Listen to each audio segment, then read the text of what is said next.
안녕하세요. 사연에 빠지다의 DJ 민영입니다. 오늘도 두 가지 사연 준비되어 있어요. 끝까지 함께 해주실 거죠? 그럼 구독과 좋아요 버튼 꼭 눌러주시고 오늘의 사연도 함께 시작해 볼게요. 안녕하세요.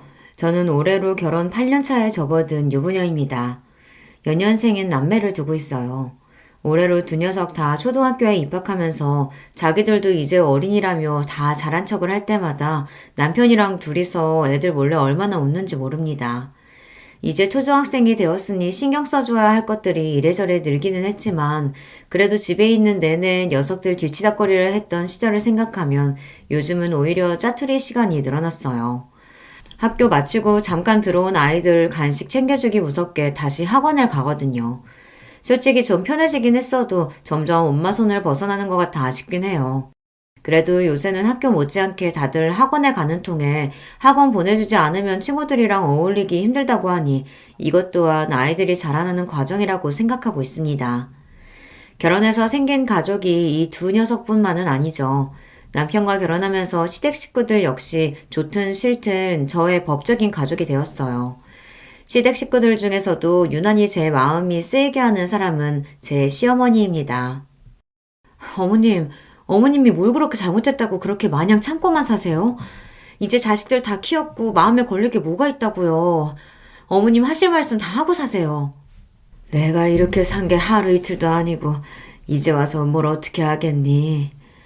모르면 몰랐지. 이제 제가 알고 있는데 저는 어머님 그렇게 사시는 걸 못 봐요. 시어머니께서 평생을 숨기고 사시던 비밀을 처음 알게 된 날, 저는 그야말로 충격의 도가니에 휩싸여 정신을 차릴 수가 없었습니다. 세상에 남들한테 말만 들었지 저는 제 주변에 그런 사람이 있으리라고는 생각조차 하지 못하고 살았거든요. 시어머니는 여전히 누군가에게 이런 사실을 밝히기를 꺼려했지만 저는 이게 시어머니가 움츠리고 위축되어야 할 일이 아니라고 생각해요. 이게 다 무슨 소리인가 싶으시죠? 평소에 이 채널에서 삶의 지혜를 많이 보여주신 여러분들이시니 저와 저희 어머니의 사연을 한번 들어보시고 제가 제대로 대처한 게 맞는지 한번 봐주세요. 저랑 남편은 연애를 그렇게 길게 한 편이 아니에요. 직장 다니다 아는 분 소개로 처음 만나 둘 다 처음부터 호감을 가지는 바람에 만난 지 얼마 되지 않아 결혼을 했거든요. 둘 다 이미 사회인으로서 직장 생활을 하고 있었고 어느 정도 기반도 잡아가고 있던 차였던 터라 결혼을 결심하기가 더 수월했던 것 같아요. 특히나 저 같은 경우는 부모님이 워낙 사이가 좋으시거든요. 가정 환경이 이래서 그런가 저 역시 자연스럽게 좋은 사람 나타나면 결혼하는 걸 당연하게 생각하기도 했어요. 미연이 너야 워낙 어릴 때부터 결혼을 자연스럽게 생각했으니 그렇다 쳐도 상대방 가정 환경을 잘 고려해야 돼. 아무리 당사자가 가장 중요하다고 해도 사람은 자기 자란 환경 무시 못하는 법이다. 그래, 네 아버지 하시는 말씀 잘 새겨들어. 너는 성격이 긍정적이어서 그런지 사람을 너무 좋게만 보려는 경향이 있어 걱정이야. 아이 참, 엄마 아빠는 내가 무슨 바본 줄 알아. 친정 부모님 앞에서 큰 소리를 떵떵 치기는 했으나 솔직히 속으로 집안보다 내가 상대가 좋으면 그만이지 생각하고 있었기에 좀 뜨끔했습니다. 그때는 저도 젊었잖아요. 사랑 하나만으로 온갖 세상 역경 다 헤쳐나갈 수 있다고 믿는 좋게 말하면 낭만적이고 있는 그대로 말하자면 다소 철이 없었죠. 남편과 결혼까지 생각하고 있었음에도 불구하고 남편의 가족들에 대해서는 아직 큰 관심이 없었습니다.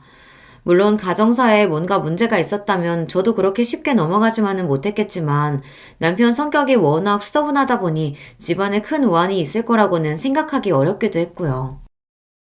그러고 보면 원옥 씨는 가족들 얘기는 잘 안 하는 것 같아. 나는 집에 무슨 일이 있었을 때마다 오만 얘기 다 하는 것 같은데 하긴 내가 너무 가족 얘기를 많이 하는 편이긴 한가? 저는 가족들하고 워낙 사이가 돈독하다 보니 이런저런 소소한 일들이 제법 많거든요. 사람 만나서 얘기를 하다 보면 자연스럽게 가족들에 대한 얘기가 나오곤 합니다.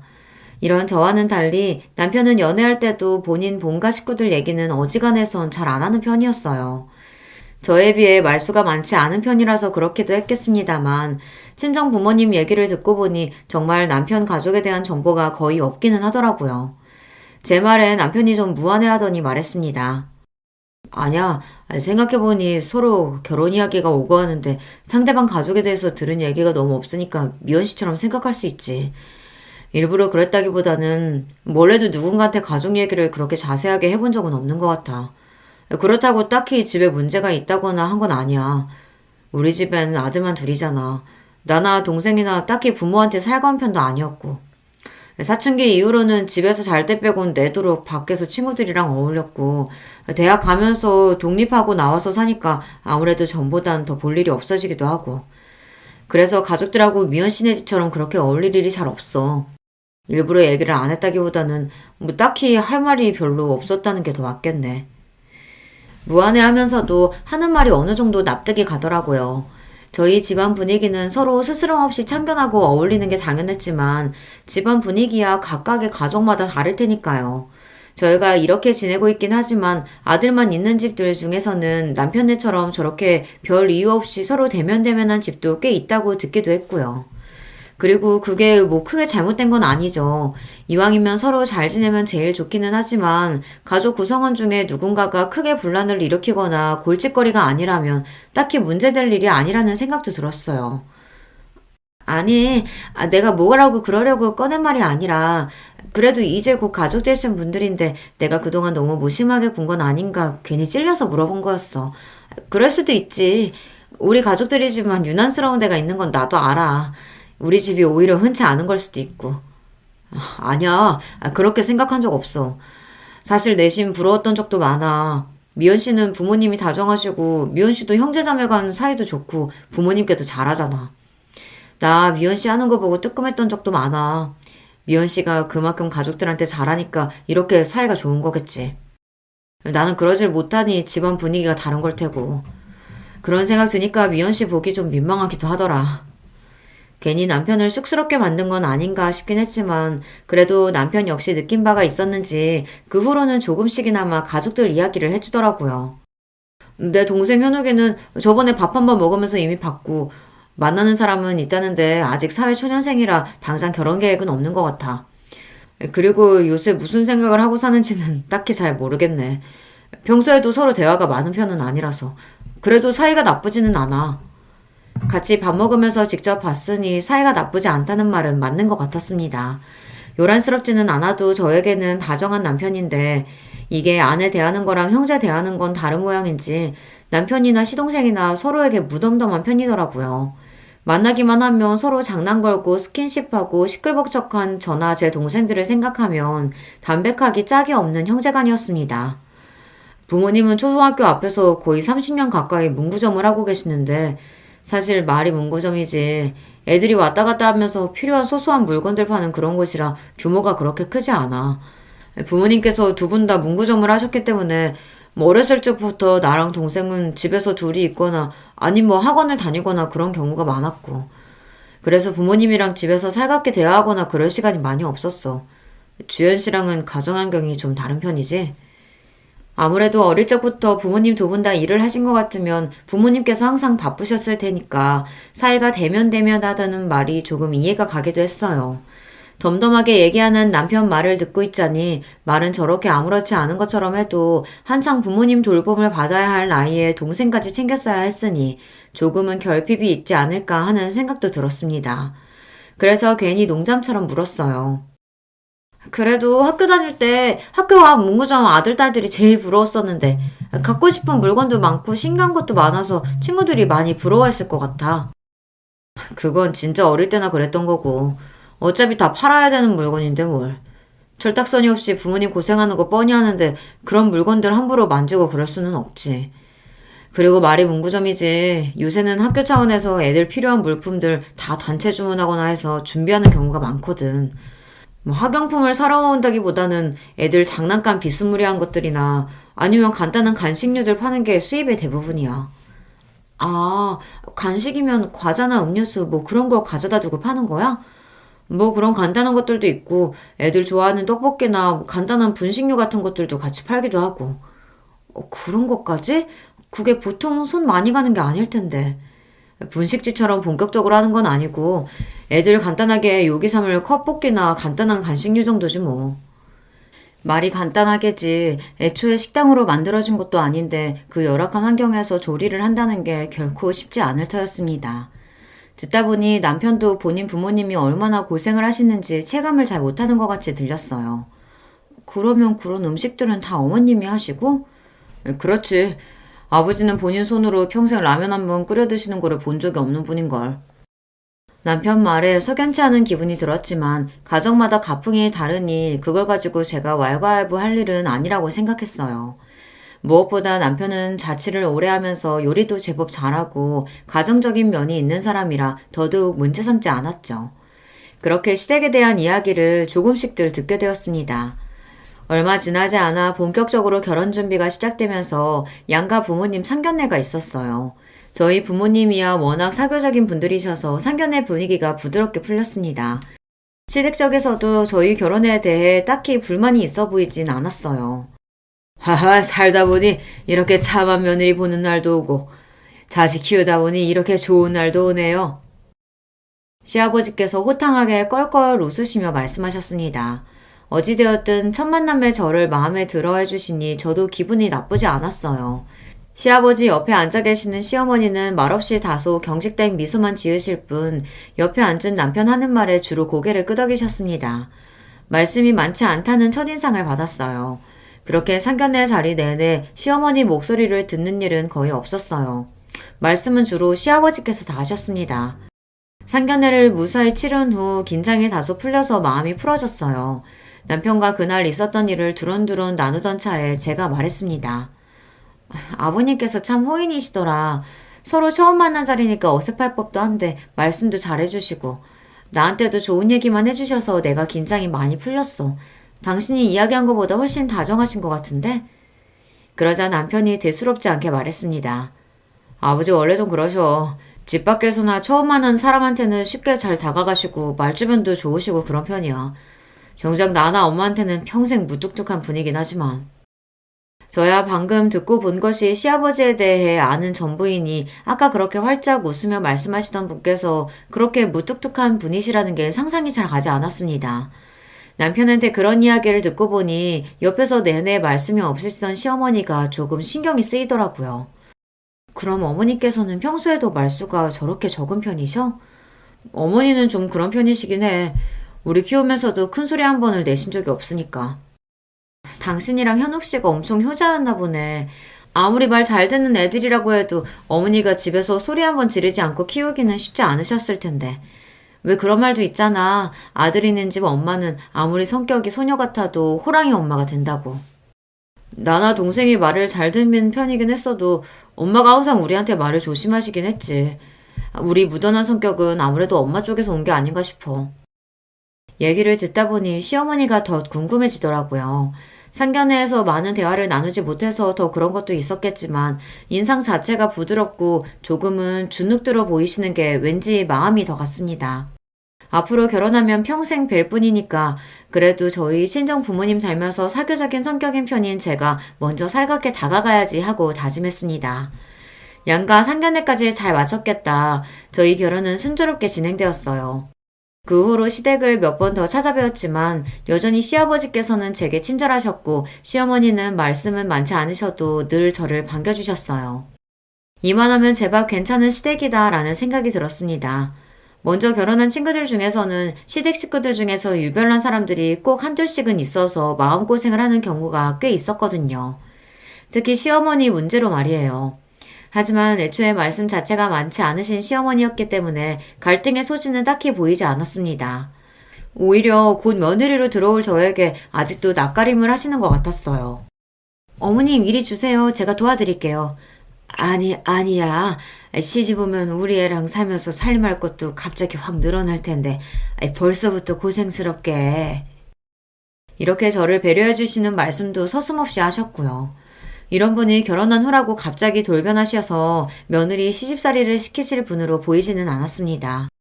그렇게 저와 남편은 드디어 결혼식을 무사히 끝냈어요. 결혼 이후로 짧은 신혼여행을 다녀온 뒤 곧장 회사로 복귀해서 신혼생활에 적응하느라 저와 남편 모두 눈꼴 뜰 새 없이 바빴습니다. 생각보다 저희 친정이나 시댁에 갈 일이 그리 자주 있지는 않았어요. 저희 친정에서야 아직 새로운 생활에 적응하느라 바쁜 저를 배려한다고 그러셨겠지만 시댁에서도 굳이 새로 며느리가 된 저를 일부러 불러내시지도 않더라고요. 이 역시 저에 대한 배려라고 느꼈습니다. 그래도 제 입장이 며느리인지라 시부모님께 마냥 신경을 안 쓸 수가 없더라고요. 결혼을 했으면 이제 저도 그 집 식구인데 두 분 어떻게 생활하시나 궁금하기도 했고요. 그래서 남편보다 일찍 퇴근한 날 남편에게는 따로 이야기하지 않고 시부모님께서 평생을 일해오셨다는 문구점으로 향하게 되었습니다. 어머님, 아버님, 저 왔어요. 아이고, 세아가, 이 시간에 여기는 어쩐 일이냐? 생각지도 못했던 저의 등장에 시어머니와 시아버지 두 분 모두 눈이 휘둥그레졌습니다. 시아버지께서는 놀란 와중에도 버선발로 저를 반갑게 맞이해 주셨어요. 아무래도 시간이 퇴근 시간 무렵이다 보니 초등학생 손님들이 다 빠진 모양인지 가게가 한산했습니다. 말이 문구점이지 남편 말처럼 요새 아이들이 문구점에 와서 학용품이나 준비물을 사는 편은 아니다 보니 규모가 소박한 편이었어요. 남편 말처럼 아이들 장난감이나 놀이거리들이 가득 쌓여있는 한쪽에 떡볶이를 비롯한 간단한 부식들이 놓여있는 공간이 보였습니다. 제 한 평이 될까 싶은 협소한 공간이었죠. 바로 그 공간이 그 좁은 문구점 안에서도 시어머니께서 수십 년을 일해오신 곳이었어요. 주변을 둘러보니 안쪽에 두 분이 잠시 쉴 수 있는 쪽방이 있는 것을 빼고는 요리를 할 만한 공간이 마땅치 않아 보였습니다. 생각처럼 간식 판매하기에는 좀 열악해 보였어요. 며느리에게 예고도 없이 일하는 장면을 보이게 된 게 많이 민망하셨던지 시어머니 얼굴이 좀 붉어 보였습니다. 두 분 당황스럽게 괜히 연락도 하지 않고 불쑥 찾아온 건가 싶었지만 그래도 여기서 일하시면서 제 남편 잘 키워주시고 지금껏 길러주셨으니 저도 가족으로서 오지 못할 곳에 온 것은 아니라고 생각했습니다. 두 분 일하시는 거 보면서 추워도 부끄럽다거나 하는 생각은 감히 해본 적도 없어요. 세상에 존재하는 모든 노동은 고귀한 것이고 두 분이 떳떳하게 일하셔서 버신 돈인데 그렇게 생각할 이유가 전혀 없었죠. 그래서 저는 시어머니 손을 꼭 잡고 말했습니다. 어머니 정말 대단하세요. 저는 워낙에 손재주가 없어서 남들 먹이기는커녕 제 입 하나 채우기도 그렇게 힘들던데. 이 근처의 학생들이 어머니 떡볶이를 그렇게 좋아한다면서요? 저도 한번 먹어보고 싶어요. 아이고, 하루 종일 일하느라 고생했는데 겨우 이런 음식 먹어서 되겠어? 이런 음식이라뇨. 저 떡볶이 진짜 좋아해요. 일하는 곳에 처음 찾아온 며느리에게 소박한 음식을 내놓자니 미안하며 어쩔 줄을 모르시면서도 슬그머니 시어머니 표정이 풀어지는 게 보였습니다. 제가 시어머니께 관심을 보이고 옆에 붙어있자 반갑게 맞이하시던 시아버지도 금세 제게 관심을 거두시곤 정리하시던 문구류들을 다시 만지기 시작하셨어요. 아버님, 아버님도 와서 같이 드세요. 응, 나는 여기 한 지가 얼마 안 돼서 이거보다 맛있는 거 사줘야 하는데 그걸로 되겠어? 괜찮아요. 어머님 솜씨가 워낙 좋으시잖아요. 그렇게 생글생글 웃고는 드디어 어머님 떡볶이 맛을 보았습니다. 평소에도 워낙 손맛이 좋은 분이시라 그런지 떡볶이도 진짜로 맛있었어요. 제가 떡볶이를 좋아하기도 하지만요. 어머님, 이 정도 솜씨면 따로 분식집을 차리셔도 대박 나겠어요. 아, 내가 무슨 그럴 재주가 되나, 뭐. 얼굴을 붉히시면서도 새 며느리 칭찬에 기분이 좋으신 듯한 시어머니였습니다. 말수가 많지는 않으셨지만 이렇게 시어머니 말씀하시는 걸 듣고 보다 보면 자기 스스로를 많이 낮추시는 것 같다는 생각이 많이 들었어요. 왠지 모르게 자신감도 좀 없어 보이시고 귀도 눌려 보이시고 한평생 열심히 일하셔서 자식들 다 장성시키고 본인 힘으로 이렇게 생활을 잘 꾸려가고 계신데 그럴 이유가 전혀 없었음에도 말이죠. 그날 집에 돌아와서 밤늦게 퇴근한 남편에게 시부모님의 문구점 첫 방문을 미주알 고주알 떠들어댔습니다. 당신 어머님 떡볶이 그렇게 맛있다는 얘기 왜 안 했어? 내가 먹어보고 얼마나 깜짝 놀랐는지 몰라. 어머님 손맛이 좋다는 건 진작 알고 있었지만 애들한테 왜 그렇게 인기가 좋은지 알겠더라. 나야 뭐 분식류는 잘 안 먹으니까. 그리고 엄마가 평생 만들어 파시던 음식이다 보니 좀 질리기도 해서 손이 잘 안 가기도 했고. 하긴 좋은 것도 3번이면 질린다고 하던데 그걸 평생 본 남편 입장에서는 그럴 수도 있겠다 하는 생각이 들었습니다. 그보다 참 가뜩이나 가게가 그렇게 큰 편은 아닌데 어머님이 시설도 제대로 안 갖춰진 곳에서 한편에서 그렇게 고생하시는 거 보니까 내가 마음이 좀 그렇더라. 이제 어머니 연세도 그리 적지 않으신데. 우리도 직장 잡고 어느 정도 수입이 모이면서 어머니는 이제 쉬셔도 되지 않겠냐고 여쭤봤는데 오히려 어머니가 더 밖에 나가서 일하고 싶어 하시더라고. 어머님 성격이 그리 사교적인 편은 아니셔서 고생스럽지 않으실까 했는데, 아무리 애들이라고 해도 하루 종일 손님 상대하는 게 힘들지 않으실까 싶었는데, 그건 또 아닌가 봐. 아무래도 애들이잖아. 그리고 집에서 하루 종일 아버지만 기다리고 있는 걸 별로 달가워하지 않으시는 것 같더라고. 우리 형제 대학 가면서 둘 다 일찍 독립해서 나오고 집에 있는다고 아버지 외에 돌아올 식구가 있는 것도 아니고 그렇다고 우리 집에 살가운 딸이 있는 것도 아니고 집에만 계시기 어머니도 적적하지 않으실까 해서 그냥 그러시라고 했어.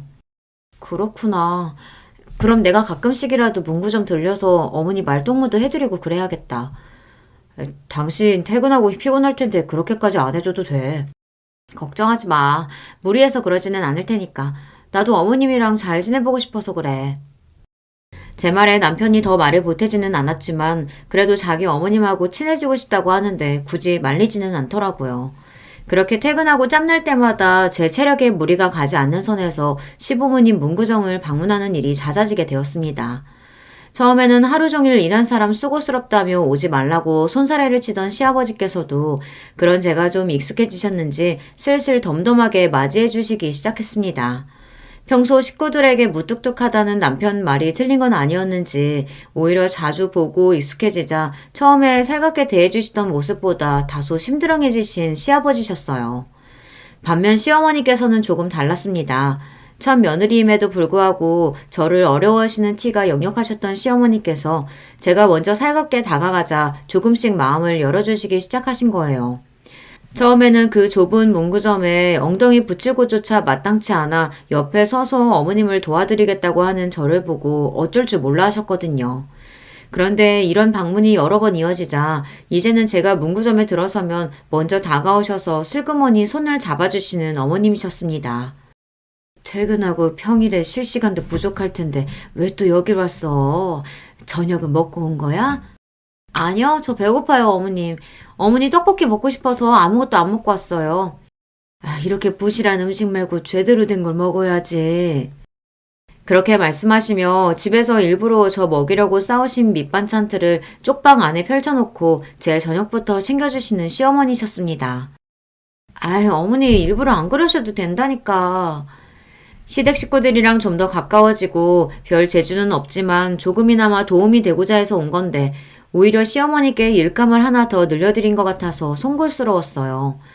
그럼에도 불구하고 얼른 저녁 먹으라며 제 손에 숟가락을 쥐어주시는 시어머니셨습니다.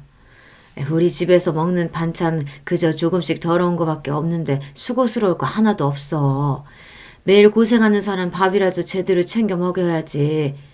보고만 있지 말고 어서 먹어. 가까워질수록 참 다정한 분이셨어요. 며느리라고는 해도 아직 결혼한 지 얼마 되지 않아 안지도 오래되지 않았는데 꼭 본인 딸처럼 저를 살뜰하게 챙겨주시는 시어머니셨습니다. 저 역시 처음에는 제게 대면대면 하셨던 분이 제게 이렇게 마음을 써주시고 애정을 표현해 주시는 게 기뻐서 시어머니를 뵐 때마다 기분이 좋았습니다. 한번 마음 열어주기가 어려워서 그렇지 본인 사람에게 한없이 마음을 퍼주시는 분이셨어요. 그렇게 시어머니와 가까워지고 그분을 자주 뵙게 되자 전에는 몰랐던 것들이 하나둘씩 눈에 들어오기 시작했습니다. 어머님 손목 다치셨어요? 손문 쪽이 많이 부었는데요. 이거? 이거 왕구 들어있는 박스 나르다가 내가 다른데 정신을 파는 바람에 조금 삐끗했어. 아무렇지도 않아. 걱정 안 해도 돼. 황급히 손목을 숨기는 시어머니셨지만 이미 제 눈에 금방 생긴 멍자국과 부풀어 오른 손목이 들어온 후였습니다. 어머니 조심 좀 하시지. 가만 보면 이렇게 얌전하신 분이 왜 이렇게 자주 다치시나 몰라요. 병원 가봐야 하는 거 아니에요? 이 정도로 무슨 병원은 금방 놔두면은 금세 나 괜찮아. 저를 챙겨주시는 거에 반에 반만 스스로를 챙기셔도 참 좋을 텐데 본인 몸에는 영 신경을 쓰지 않으시는 시어머니셨어요. 그러고 보면 시어머니께서 자잘하게 몸에 새로운 상처를 달고 오실 때가 잦은 편이었습니다. 생각해보면 그때부터 의심을 했어야 했어요. 제가 평소에 보는 시어머니께서는 매사 조심스러운 분이셨고 행동도 역시 마찬가지셨어요. 그런 상처를 달고 사실 만큼 덤벙대는 분도 아니셨고 느릿하면 느릿한 편이셨지 결코 성급하게 서두르는 분이 아니셨습니다. 여보, 어머님이 평소에 상처가 너무 자주 생기시는 것 같아. 아무래도 연세가 있으셔서 문구점 일하시는 게 고생스러워서 그런가? 공간도 좁은데 이리저리 왔다 갔다 할 일이 많으면 아무래도 부딪히기도 쉽잖아. 근데 엄마는 우리 어렸을 때도 좀 자주 다치시는 편이긴 하셨어.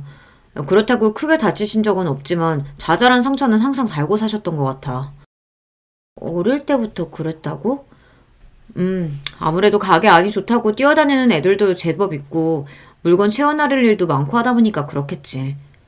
대수롭지 않게 말하는 남편이었습니다. 제가 너무 예민하게 생각하는 건가 싶어질 지경이었어요. 하지만 생각해보면 이상한 건 그뿐만이 아니었습니다. 그렇게 다치는 빈도수가 잦은 시어머니셨는데 생각해보면 제 앞에서 다치신 적은 한 번도 없었거든요. 그런 분이 제가 없을 때라고 다치실 만한 일이 그렇게 잦을까 조금 이상하게 생각되었어요. 하지만 제가 주로 방문하는 시간이 퇴근 시간 이후다 보니 손님이 많이 빠져있을 시간대이긴 했어요. 그래서 그런가 손님이 많은 시간대에 일하시는 걸 못 봤으니 내가 괜한 생각을 하는 건가 싶었습니다. 그날도 퇴근 후에 시부모님 문구점을 찾았다가 손님이 많이 빠진 시간이라 시어머니와 도란도란 이야기를 주고받고 있었습니다. 그 전 주말에 무슨 일을 했는지 이야기를 나누다가 우연치 않게 찜질방 이야기가 나왔어요. 저나 저희 친정어머니나 찜질방에 자주 가는 편이거든요. 주중에 쌓였던 피로를 찜질방에서 몸 지지면서 풀어내는 게 저희 모녀의 큰 낙이기도 했습니다. 나는 아들만 둘 있어서 그런가. 그런 데는 생전 가보지를 못했어. 진짜요? 찜질방 유행한 지가 벌써 얼마나 됐는데. 그럼 다음에 저랑 같이 가요, 어머님. 제가 반색하면서 이야기하자 갑자기 시어머니 얼굴에 당황한 낯이 떠올랐습니다. 아니 다 늙어서 이제 와서 무슨 매일 집에서 목욕하는 걸 뭐 신경 쓰지 마라. 시어머니 말씀이 그렇게 빨라진 적이 없었어요. 손사래까지 치면서 땀을 뻘뻘 흘리시며 제 제안을 거절하시는 걸 보니 조금 무안해졌습니다. 요즘 좀 친해졌다고 생각해서 내가 너무 오버를 한 건가 싶기도 했어요. 지금에 와서 돌이켜보면 그렇게 말씀하시는 시어머니 심정이 어떠셨을지 싶어 마음이 아픕니다. 어머님, 아버님, 저 왔어요. 아니, 네가 이 시간에 웬일이야? 그날은 외근을 나갔다가 생각지도 못하게 조기 퇴근을 하게 되었어요. 돌이켜 생각해보니 이 시간대에는 시부모님 문구점을 방문한 적이 한 번도 없었던 것 같습니다.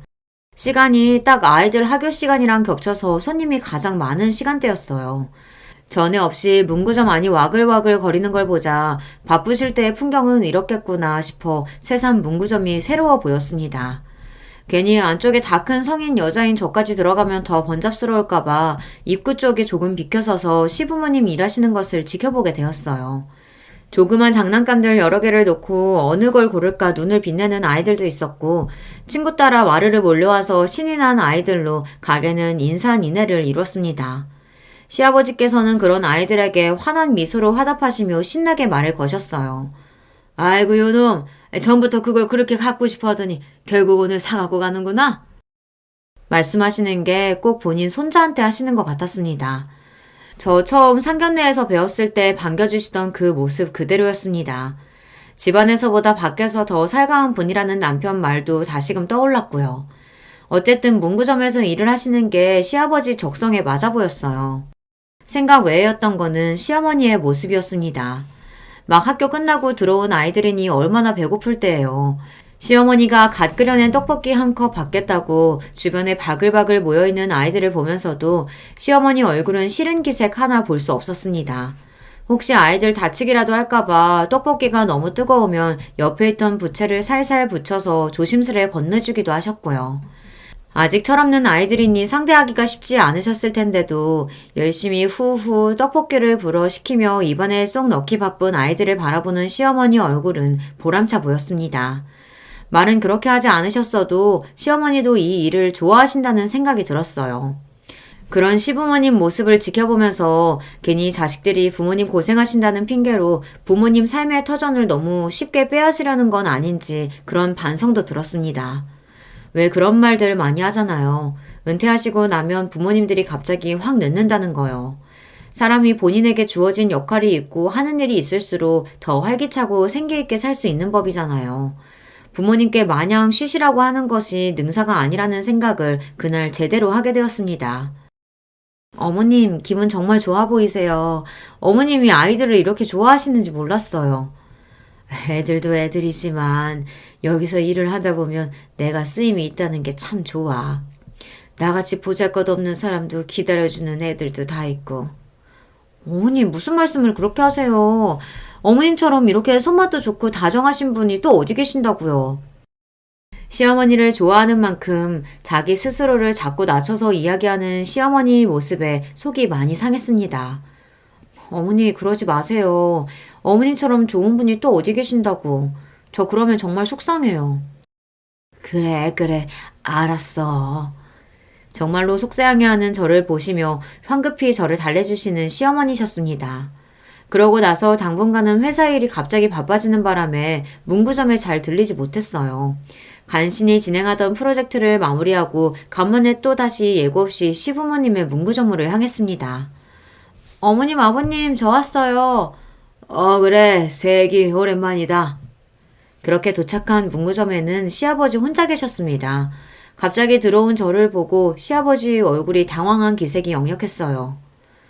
아버님, 어머님은 어디 계세요? 그 사람 오늘 몸살기가 있다고 해서 집에서 그냥 쉬라고 했다. 어머, 병원 안 가보시고요? 식사는 하셨대요? 내가 다 챙겨줬으니까 너 신경 쓸 거 없다. 일하느라 바쁜 사람이 뭐하러 여기까지 왔어? 얼른 집에 가, 얼른.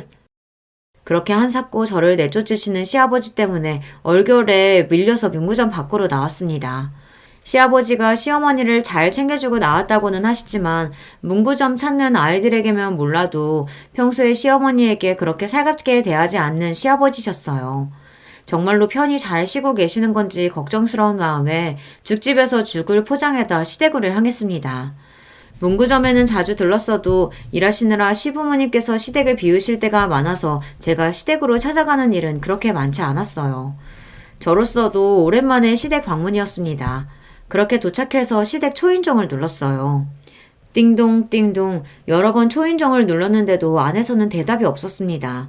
혹시 주무시는 건가 싶어 내가 너무 요란을 떨었나 생각하고 있는데 안쪽에서 우당탕 소리가 들리더니 황급히 시어머니가 문을 벌컥 여셨습니다. 어머, 너 어떻게 여기까지 다 왔어? 허둥지둥 제게 말씀하시는 시어머니를 보고 저는 순간 몸에 피가 다 얼어붙는 줄 알았어요. 시아버지 말씀에 따르면 몸살에 걸렸다는 시어머니는 꼴이 말이 아니었습니다. 머리는 어디서 뜯겼는지 산발에 집안에는 가재도구가 나동그라져 있고 시어머니는 지금 눈앞에 서 있는 게 며느리인지 아닌지 정신도 제대로 차리시지 못하는 것 같았어요. 무엇보다 저를 경악하게 했던 건 시어머니 얼굴에 선명하게 남아있는 멍자국이었어요. 어머니, 도대체 이게 다 무슨...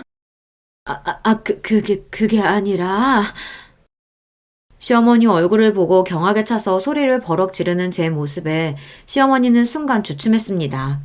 그제야 당신 눈앞에 서 있는 사람이 누구인지 제대로 인식을 하신 것 같았어요. 그만큼 시어머니께서도 경황이 없으셨다는 거겠죠. 나중에 알고 보니 이렇게 선명한 폭력의 흔적을 시아버지 외에 누군가에게 보이는 것 자체가 그날이 처음이셨던 거예요. 분명 시어머니는 공포에 질려 있었습니다. 어머님, 대체 누가 이랬어요? 이게 무슨 일이에요, 네? 아니야. 그건 아무리 좋게 봐주려고 해도 인간의 주먹이 만들어낸 명백한 폭력의 흔적이었어요. 당연히 의심스러운 건 시아버지였습니다. 상상조차 하기 끔찍하지만 그렇지 않으면 단 두 분이서 사시는 이 집 안에서 시어머니의 얼굴을 저렇게 만들어 놓을 사람이 대체 누구란 말입니까? 분노에 찬 저를 보고 시어머니는 이제 온몸을 덜덜 떨기 시작하셨습니다. 안 돼, 아가. 제발 그냥 못 본 걸로 해주면 안 될까? 어머니, 지금 이 시경을 하시고 무슨 말씀을 하시는 거예요? 저랑 당장 병원부터 가요. 안 돼. 다른 사람들 알면 안 돼. 몸을 떨다 못해 이제 오열을 하기 시작하신 시어머니는 극도의 흥분 상태였어요. 이러다가 정말 큰일 나지 싶어 일단 저는 시어머니부터 진정시키기로 했습니다. 떨림이 멈추지 않는 시어머니를 끌어안고 제가 말했어요. 알았어요, 어머니. 어머니 시키는 대로 할 테니까 제발 진정하세요. 네? 그렇게 한참을 안고 토닥이고 나서야 겨우 시어머니의 몸의 떨림이 진정되었습니다. 처음에는 이 사실을 들키면 안 된다는 생각에 정신없이 소리를 치시던 시어머니도 차츰 정신이 들며 며느리에게 부끄러운 꼴을 보였다는 수치심에 고개를 들지 못하셨어요. 어머님 잘못하신 거 하나도 없어요. 그러지 마세요, 제발. 주연아, 우리 아들들 나 이렇게 사는 거 아무도 몰라. 얘기하면 안 돼, 응? 어머님, 대체 언제부터 이러신 거예요? 아버님이 항상 이러셨어요? 그러자 설움이 복받쳤는지 시어머니께서 다시 눈물을 뚝뚝 떨구기 시작하셨습니다. 주연아, 내가 이렇게 산다. 나 너희 시아버지한테 평생 이렇게 맞고 살았어. 시어머니의 그 말 한마디에 피가 거꾸로 솟는 기분이었어요. 도대체 이 집안에서 얼마나 긴 시간 동안 있어서는 안 되는 일이 벌어졌는지 그 끔찍함에 입을 다물 수가 없었습니다. 가족에게 무심한 사람이라고 생각하긴 했지만 설마 시아버지가 이런 사람일 거라고는 상상도 하지 못했어요. 이게 도대체 사람이 할 짓입니까? 잘못이 있다고 하더라도 사람한테 손찌검을 해서는 안 되는 일인데 시어머니는 평생 시아버지 하는 말에 군말 없이 따르기만 하는 순종적인 분이셨습니다. 아무리 생각해도 시어머니가 이런 대접을 받을 이유가 없었어요. 더 기가 막혔던 건 평생 이렇게 사셨는데도 남편을 비롯한 아들 둘이 이걸 평생 몰랐다는 겁니다. 어머님, 아들들이 정말 몰랐다는 거 확실해요? 애들은 몰라. 원욱이도 현욱이도 절대 몰라.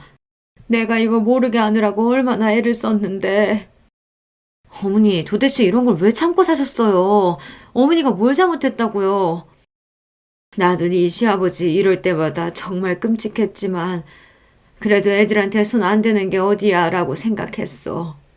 그 사람도 자식 보기 부끄러운 줄은 알았나 본지 평소에는 화가 나서 나한테 손을 대도 얼굴이나 눈에 드러나는 곳을 건들진 않았었는데 얼마 전에는 자기 성질을 못 이겨서 이렇게 만들어 놓긴 했지만 그래도 이렇게 얼굴을 대놓고 때리는 경우는 많지 않았어.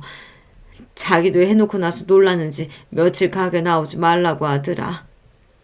그게 지금 할 소리입니까? 사람 얼굴을 이 지경으로 만들어 놓고 병원에 가지는 못할 망정 집안에 박혀 있으라고 한 거나 마찬가지잖아요. 하기야 제정신이 박혀있는 인간이라면 어떻게 자기 부인을 이 모양으로 패놓을 수가 있습니까? 시아버지가 정말이지 야차같이 느껴졌습니다. 그때는 어떻게든 시어머니를 이런 끔찍한 환경에서 빼내야 한다는 생각밖에 들지 않았어요. 어머님, 이러다가 정말 큰일 나요. 한번 손찌검하기 시작한 사람은 절대 그 번호 못 고친대요. 그래도 한번 이러고 나면 자기도 양심이 있는지 한동안은 안 건드려. 괜찮을 거야. 양심은 무슨 양심이요? 어머니, 사람 이렇게 만들어 놓고 무슨 양심이 있다는 거예요? 흥분해서 화를 주체하지 못하는 저를 도리어 어머니께서 달래시는 판국이었습니다. 어머니 정말 이대로 사실 거예요? 어머니가 괜찮으실진 몰라도 저는 어머니 이렇게 사시는 거 절대 못 보겠어요. 그러고는 그 자리에 주저앉아 펑펑 울기 시작했어요. 처음에는 우는 저를 보고 어쩔 줄을 몰라 하시던 시어머니께서도 이내 제 옆에 주저앉아 엉엉 울음을 쏟아내기 시작하셨습니다. 마치 그간의 서름을 다 쏟아내려는 듯 말입니다. 그리고 정말이지 칼을 가는 한 달여의 시간이 지났습니다. 그동안 일부러라도 문구점을 찾아가거나 하는 등의 혜연아 시아버지 마주칠 만한 짓을 하지 않았어요. 만반의 준비를 마치기 전까지 발톱을 숨기고 때를 기다렸죠. 마침내 결전의 그날 마치 사람 하나를 때려 죽이기라도 할 듯 노기등등한 기세로 시아버지가 저희 집으로 쳐들어왔습니다. 목표는 저희가 아니라 시어머니였어요. 이 에펜나가 정말 미쳤나? 다 늙어서 이유는 무슨 이유냐? 자식들 앞에서 추태 부리지 말고 당장 나오지 못해? 제 손을 꼭 잡은 시어머니의 손이 사시나무 떨리듯 떨리기 시작했습니다. 저는 불어 시어머니 손을 더욱 힘을 주어 잡았습니다.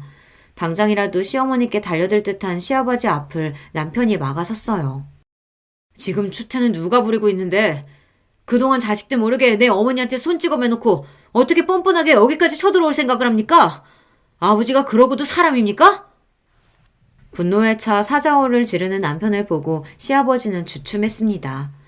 당신이 제 마누라 손찌검한 사실을 아들이 알고 있었다는 것에도 놀란 것 같지만 이제는 장성해서 자기보다 머리 하나는 더 큰 아들 기세에 눌린 거였죠.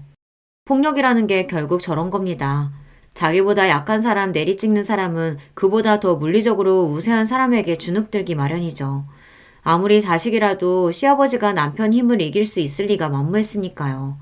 결국 시어머니께 그리 절대자처럼 군림하던 시아버지도 저리 별것 없는 인간이었다 그 말입니다.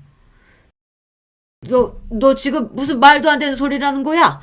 설마 정신 나간 네 어미가 하는 말 믿는 건 아니지? 정신 나간 건 내가 아니라 당신이야. 그 긴 세월 자기 부인을 이렇게 학대해놓고 그게 미친 짓이 아니면 뭐야? 나 더는 당신같이 끔찍한 인간이랑은 못 살겠어. 이게 진짜? 자식들이 앞에 있는데도 성질을 못 이기고 손을 올리는 시아버지 앞을 저희 부부가 막아섰습니다. 진짜 미쳤어요? 이러고도 내 엄마한테 정신 나갔다는 소리를 해? 두 번 다시 어머님 앞에서 손 올릴 생각하지 마세요. 경찰에 신고할 거예요. 그러고는 바닥에 그간 모았던 증거 자료를 촥 뿌렸습니다. 그걸 본 시아버지 얼굴이 새파랗게 질렸습니다. 수십 년간 당신이 제 아내 몸에 남긴 폭력의 흔적들이 고스란히 담긴 사진들이었으니 그럴만도 했죠. 저 끔찍한 시압이라는 작자가 빠져나갈 구멍이라고는 바늘 들어갈 자리조차 없었습니다.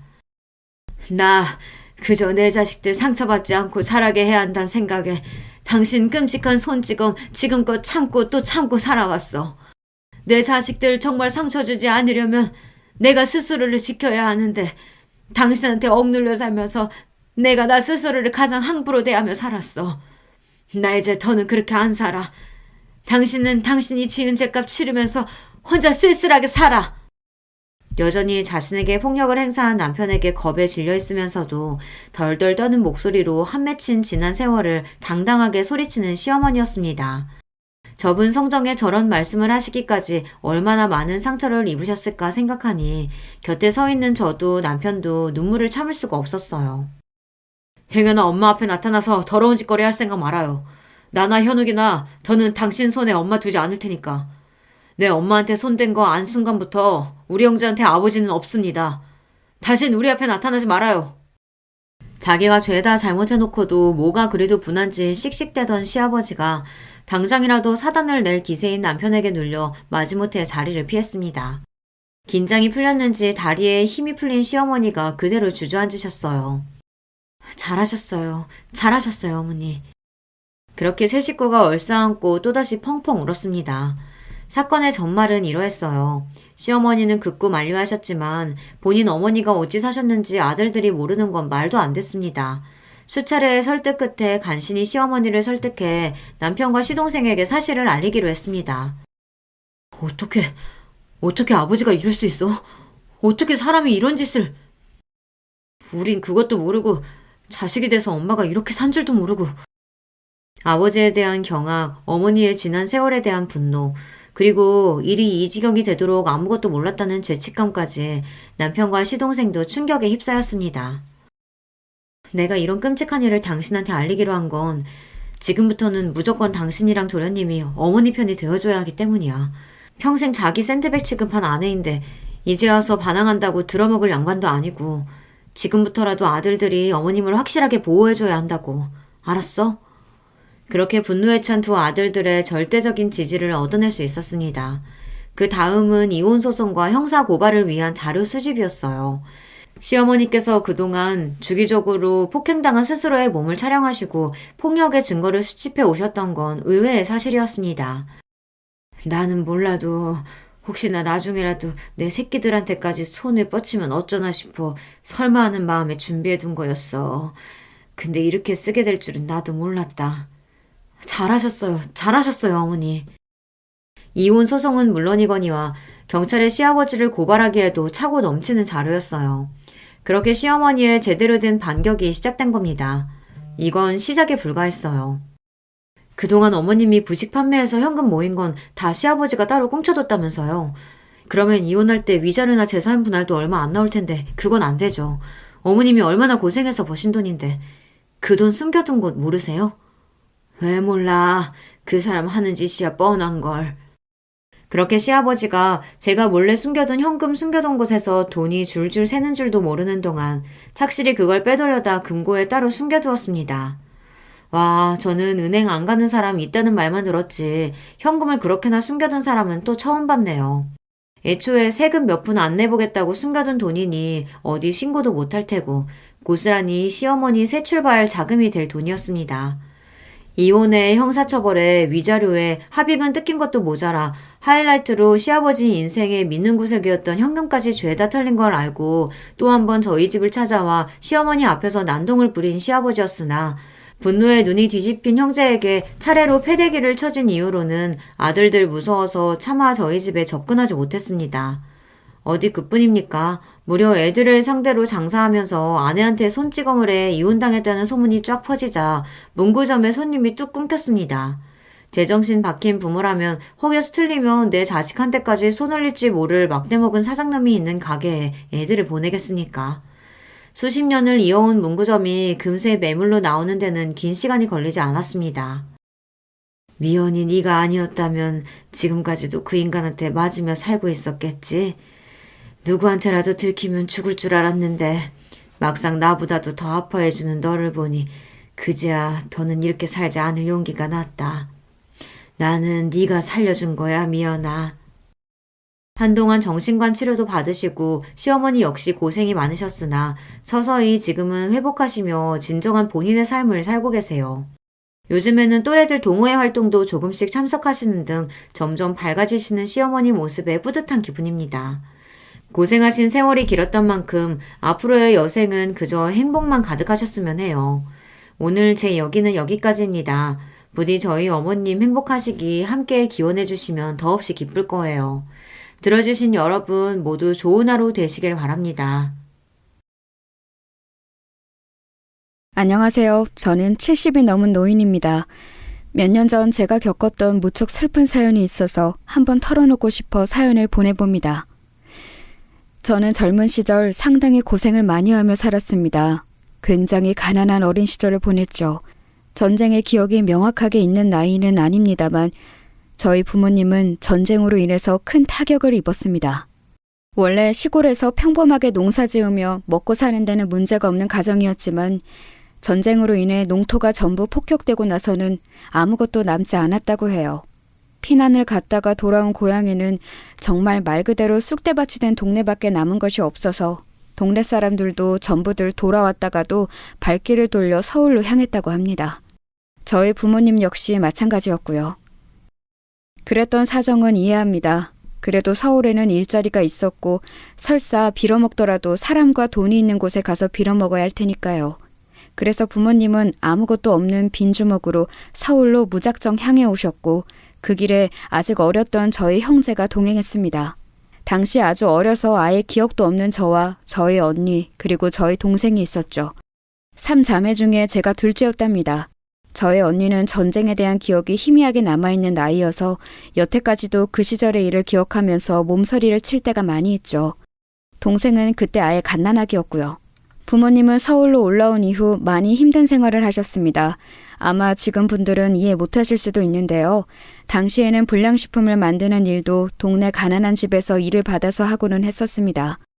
초등학교 앞에서 팔던 오렌지 주스도 사실 오렌지 주스가 아니라 설탕물에 식용 염료를 탄 것이었죠. 빨간 다라이에 지하수를 들이붓고 거기다가 식용 염료를 타던 것이 기억나네요. 사실 설탕도 아니고 뉴슈가라고 당시에 비쌌던 설탕 대신 상대적으로 좀 저렴한 것을 이용하기도 했습니다. 뉴슈가는 씁쓸한 맛이 살짝 감도는 설탕 같은 감미료였죠. 거의 무너져가는 슬레이트 지붕 집 마당에 앉아서 빨간 다라이에다가 그렇게 불량식품인 오렌지 주스를 만들어서 초등학교 앞에서 장사하는 상인한테 넘겨주는 것이 저희 부모님의 일이었습니다. 사실 몸에 절대 좋을 리야 없는 음료였죠. 게다가 아이들이 먹기에는 정말 끔찍한 물건인데 그때 당시에는 그게 특별히 심각하게 위험한 일이라는 것도 몰랐답니다. 다라이는 제대로 씻지도 않았고 지하수도 안전한지 아닌지 전혀 모르는 상태였는데도 말이죠. 그때는 지금하고는 아예 개념 자체가 다르기는 했으니까요. 이런 일들은 종류가 무척 많았답니다. 이름 모를 생선살로 과자 같은 걸 만들기도 하고 아이스크림이라면서 얼린 음료수를 내다 상인에게 넘기기도 했습니다. 지금 생각하면 기야말 일이지만 그래도 그때 부모님이 이를 가리지 않고 열과 성을 다해 하신 덕분에 저희 자매들은 잘 클 수 있었죠. 어린 시절에는 정말 많이 가난했는데 점차적으로 그래도 사정이 나아져 갔어요. 물론 그렇다고 평균적인 집이 될 수는 없었습니다만 그런데 그러다가 사달이 난 거였죠. 아버지가 교통사고를 당하셔서 자리에 누워 일을 하지 못하시게 된 거였어요. 아니, 일을 못하시는 건 둘째치고 병원비가 아주 많이 들어가게 되었었죠. 제가 겨우 고등학교 갓 들어갔을 때였는데 집안은 아주 초상집 분위기였답니다. 어떻게든 무슨 수를 내야 저희 식구들이 먹고 살고 아버지 병원비도 낼 수 있을 거였어요. 그런데 그 무슨 수라는 게 저에게 떨어졌죠. 그 시절에는 어지간히 잘 사는 집들은 전부 식모를 쓸 때였습니다. 대부분의 식모는 20살이 아직 안 된 어린 여자아이들이었는데요. 지금 생각하면 이게 무슨 인권 착취 같은 소리냐고 하실 분들이 많겠지만 당시에는 그게 그냥 보편적이었어요. 먹고 살기 힘든 집에서 여자애들 데려다가 적당히 일 시키면서 월급도 주고 먹여주기도 하는 그런 거였거든요. 저희 동네에도 마침 아주 잘 사는 한의원 집이 있었는데 그 집에 식모가 사정이 있어 나갔다면서 구한다고 하더군요. 저희 어머니는 급히 그 집에 가서 우리 집 둘째 딸이 나이가 고등학교 1학년밖에 안 되었는데 혹시 식모를 쓸 생각이 없냐고 물으셨어요. 그 집에서는 제 나이하고 할 줄 아는 걸 묻더니 그 정도면 괜찮겠다면서 데리고 오라고 하셨습니다. 아무리 가난해도 집에서 살다가 남의 집에 식모로 가는 일은 아주 서러웠어요. 그래도 다행히 동네에 있는 이웃이기는 했지만 그래도 서러운 건 서러운 거였죠. 원래 시골에서 몸 의지할 곳 없는 여자애들이 가는 것이 식모였기 때문에 내가 그런 애들하고 비슷한 처지가 되었다고 생각하니 더 그랬던 것 같습니다. 하지만 용 빼는 재주 있나요? 아버지는 편찮으시고 집 식구들은 다 굶어 죽을 위기니까 저로서도 어떻게 할 도리가 없었죠. 그래서 결국은 얌전하게 그 댁으로 들어갔어요. 식모는 밤 늦게까지도 그 댁 사람들이 부르면 바로 일어나서 일을 해야 하기 때문에 집으로 꼭 들어가야 하는 위치였죠. 그 댁 작은 방을 내주셔서 들어가 살게 되었습니다. 처음에는 무척 서럽고 힘들게 생각했는데 지내다 보니까 생각보다는 괜찮았어요. 아무래도 저희 집은 동네에서 제일 구석진 곳에 있었고 슬레이트 지붕을 인 납작한 집이어서 여름에는 정말 미친 듯이 더웠거든요. 사우나나 찜질방 저리 가랄 정도로 덥고 습도가 높았어요. 하지만 잘 사는 집이라서인지 한옥기와 지붕도 높고 마당도 작지만 있어서 물을 뿌려 두셨거든요. 여름에는 마당 한켠에 물을 담가두고 거기에 수박도 넣어두고요. 음식을 잘 해잡수는 집이라서 저도 그곳에서 그간 먹어보지 못한 음식들을 잘 얻어먹었었지요. 일은 열심히 하는데도 살이 돌이어 찔 정도였어요. 그리고 그 댁 어른들도 좋은 분들이셨고요. 어르신이 한의원을 하셨는데 상당히 용하다고 소문난 분이어서 저희 아버지 침도 따로 놔주시고 약도 지어주시면서 돈도 받지 않으셨습니다. 덕분에 아버지가 절름거리면서라도 일어나 움직이실 수 있게 되어 무척 기뻤었죠. 하지만 그 댁 자녀들은 좀 못된 데가 있어서 제가 밤에 일 마치고 좀 쉬려고 하면 꼭 불러다가 물을 떠다 달라, 옷을 다려달라, 신발을 가져다 달라 이래저래 시키는 일이 많았어요. 그렇다고 아주 악하고 못된 애들은 아니었는데 좀 얄미운 구석이 있었죠. 어떨 때는 그렇게 당하는 것이 억울해서 한 달에 한 번 있는 쉬는 날에 집에 가서 언니한테 마구 일러댔어요. 어린애들이 그렇게나 저를 부려먹는다고요. 사실 언니는 첫째 딸로서 자기가 집안을 책임지지 못하고 제가 대신 고생을 하는 것에 무척 미안함을 표현하고는 했어요. 언니는 저하고 5살 차이로 이미 20살이 넘어 성인이었기 때문에 식모로 들어가기에는 나이가 좀 있었던 거였죠. 원래 언니가 자기가 가겠다고 했지만 그 댁에서도 좀 어린아이가 그 집 자녀들이 대하기도 낫다면서 거절했었어요. 그런 상황이니 언니가 저한테 얼마나 미안했겠어요. 하도 미안해해서 제가 걔네들이 그렇게 못된 애들은 아니라고 그냥 좀 얄미울 뿐이라고 언니한테 도리어 해명을 해야 할 정도였죠. 장녀로서 아무것도 못해서 정말 너무 미안하다면서 언니는 제 손을 잡고 계속 주무르고 크림을 발라주었어요. 당시에는 화장품 크림을 방문 판매 아주머니들이 팔고는 했었는데 언니가 몰래 그거 하나를 사놓고서 제가 물일 때문에 손이 튼 걸 보고는 발라주고 했었죠. 언니의 그 손길 하나가 얼마나 큰 위로가 되었는지 몰라요. 당시 엄마는 아버지를 간병하고 돈을 버느라 저한테 신경을 쓸 여력이 없었고 언니 역시도 밖에 나가 식당에서 일을 하면서 돈 버느라 바빴는데 엄마가 아닌 언니가 저한테 정말 많이 배려를 해주었거든요. 동생은 아직 어렸지만 저한테 미안하다면서 빨리 다시 같이 살고 싶다고 매달렸었고요. 그래도 어려웠던 그 시절을 저희는 최선을 다해 같이 이겨냈어요. 주인댁 어르신의 침과 약 덕분에 아버지가 조금씩이라도 거동을 하게 되었고 덕분에 어머니의 간병 부담이 상당히 줄어들게 되었습니다. 언니는 식당에서 일하면서 그 식당 주인 눈에 들어서 좀 더 높은 급여를 받게 되기도 했고요. 그 즈음에 제가 20살이 넘게 되면서 주인 댁에서 나오게 되었죠. 아직 아이들이 어린이 고등학생쯤 되는 식모여야 애들이 좋다면서요.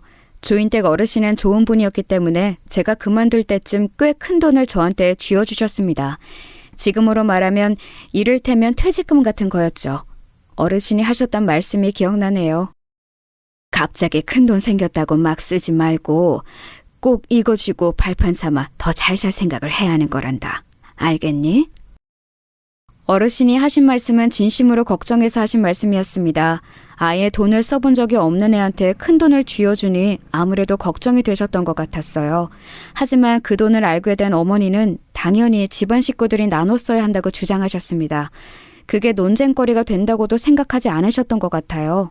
그냥 그때까지 모든 식구들이 나가서 돈을 벌어오면 곧장 집안 생계비로 전부 다 써버렸으니까요. 하지만 저는 그때 처음으로 좀 억울한 마음이 들었습니다. 당시에는 이미 언니와 어머니 그리고 제가 그간 벌어왔던 돈이 모여서 생계에 큰 지장은 없었어요. 어르신의 도움으로 아버지도 이제 거동이 가능해서 병원비도 크게 들지 않았고요. 아니, 그때쯤 이미 병원에서는 아버지가 아무리 치료를 받아도 이 이상 낫지는 않을 거라는 판단을 내린 뒤였습니다. 그러니 사실 집안에 반드시 필수적으로 들어가야 할 큰 돈은 없는 셈이나 마찬가지였는데 제 돈을 가져다가 막무가내로 써버리시려고 하니 저는 억울했던 거죠. 어머니는 그 돈으로 조금 나은 집으로 이사를 갈 거라고 꿈에 부풀어 있었습니다. 집도 옮기고 옷도 사고 화장품도 사서 어머니 자신을 좀 꾸미고 싶다고요. 사실 평생 고생만 하며 일을 해온 어머니 입장에서 못할 생각도 아니긴 했습니다만 아직 어렸던 저는 그게 너무 싫었어요. 저는 어머니한테 이 돈 못 내드린다고 대들었습니다. 어머니는 큰 충격을 받으셨죠. 여태까지 장녀와 차녀와 어머니가 힘을 합해 어려운 집안을 잘 이끌어오고 있다고 생각했는데 이제 성인이 된 차녀가 갑자기 돈 내놓기 싫다고 대든 것이나 다름없었으니까요. 지금 생각하면 어머니가 당시 얼마나 충격적이셨을까 이해되는 면도 있어요. 하지만 당시에는 정말 그 돈을 드릴 수가 없었죠. 내가 어떻게 그 집에서 식모 노릇을 하며 갖게 된 돈인데 그 집 어르신이 나한테 쥐어주신 돈인데 왜 집의 가족들이 이걸 쓰려 하는지 이해할 수가 없었어요. 아니, 이해는 할 수 있었지만 용납이 되지 않았던 거였죠. 어머니는 불같이 화를 내셨지만 저를 도와줬던 것은 바로 언니였습니다. 언니는 어머니가 화를 내시는 동안 묵묵히 그 앞에서 제 편을 들어주면서 막아주었고 기어코 아버지까지 나서서 제게서 돈을 빼앗으려 하니 집을 나가라며 등을 떠밀어 주었어요. 언니는 식당에서 일하며 돈을 상당히 잘 벌어오고 있어서 이제 가족은 내가 책임질 테니 걱정하지 말라면서 너는 이제 떠나서 네 살 길 찾으라고 말해주었죠. 그 말이 얼마나 고맙던지요. 지금 생각하면 겨우 20대 중반이었던 어린 언니가 어떻게 동생한테 그런 아량을 베풀어 줄 수 있었던 것인지 알 수 없어요. 저는 언니의 말을 듣고 곧 집을 나와서 미리 소개를 받아두었던 봉제 공장으로 들어갔습니다. 식모살이를 했던 댁에서 이제 돈 벌 곳이 없다면 이곳으로 가라면서 소개를 해주셨던 곳이었죠.